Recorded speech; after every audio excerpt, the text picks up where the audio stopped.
বাংলাদেশ প্রতিদিন থেকে প্রধান প্রধান শিরোনামগুলি পাঠ করছি। মির্জা ফখরুল ইসলাম বলেছেন, দেশে উগ্রপন্থী রাজনীতি প্রতিষ্ঠার ষড়যন্ত্র চলছে। নূর রাশেদ সহ আহত 15। সেনা মোতায়েন, জাতীয় পার্টি গণ অধিকার পরিষদ সংঘর্ষে রণক্ষেত্র।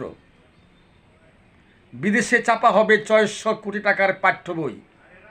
ক্ষতিগ্রস্ত হবে দেশি কাগজ ও মুদ্রণ শিল্প। বইয়ের মান নিয়েও থাকবে প্রশ্ন। কোকেন বাণিজ্যে রাঘব বোয়াল। নির্বাচনের আনুষ্ঠানিক প্রস্তুতি শুরু। মিয়া গোলাম পড়ুয়ার বলেছেন, নির্বাচনে লেভেল প্লেইং ফিল্ড নিয়ে সংশয় রয়েছে। নির্বাচনের আনুষ্ঠানিক প্রস্তুতি শুরু। লতিফ সিদ্দিকী সহ 16 জন কারাগারে। জাকসু নির্বাচন প্রকাশ চূড়ান্ত প্রার্থী তালিকা। আন্তর্জাতিক গুম প্রতিরোধ দিবস আজ। অনেক প্রত্যাশা শিক্ষার্থীদের। প্রশাসনের কড়াকড়িতে প্রচারে শিথিলতা। ফরিদপুরে তুলপাড়, জেলে থেকে ফেসবুকে নির্বাচনী প্রচার। সংকুচিত হচ্ছে অর্থনীতি। স্থবির ব্যবসা বাণিজ্য। হতাশ শিল্প উদ্যোক্তারা। সঠিক সময়ে নির্বাচন না হলে বিপর্যয়ের সংখ্যা। ব্যবসায়ীদের সহযোগিতা করছে না বাংলাদেশ ব্যাংক। ট্রিলিয়ন ডলারের হালাল পণ্যের মার্কেটে বাংলাদেশ। সনদ দিতে আসছে নতুন বিধিমালা। 6 ধাপে নির্ধারণ হবে পণ্যের স্ট্যান্ডার্ডস। বিএনপি নেতাকে ছুরিকাঘাতে কর্মীকে গলা কেটে হত্যা। রোহিঙ্গা যখন বিস্ফোরা, সীমান্ত পেরিয়ে দলে দলে আসা তেমনি নেই।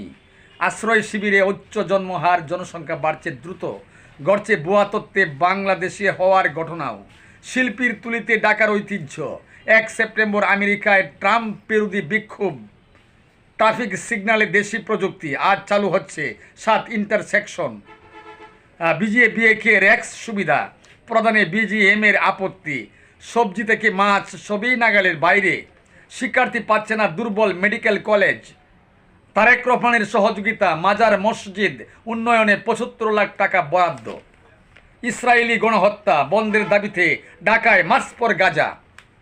সাতক্ষীরা সীমান্তে 15 জনকে হস্তান্তর করল বিএসএফ। ফ্লাইওভার ব্যবহার করতে পারবে দক্ষিণবঙ্গের বাস। দ্রুতই ব্যবস্থা নিতে বললেন সড়ক পরিবহন মহাসড়ক বিচার বিভাগের সচিব। ফেনীতে লোকালয়ে ভাগ আতঙ্ক। কন্টেইনার জট কমাতে নিলামের নির্দেশ। হানি ট্র্যাপে পেলে চাঁদা দাবি। 3 নারী সহ গ্রেপ্তার 7। থামছেই না নারী পাচার। তামিম হত্যা কিনারা হয়নি 10 মাসেও। দিনাজপুরে বিদেশি ফল চাষে সফলতা। ধন্যবাদ। আজকের খবর এখানেই শেষ। আসসালামু আলাইকুম।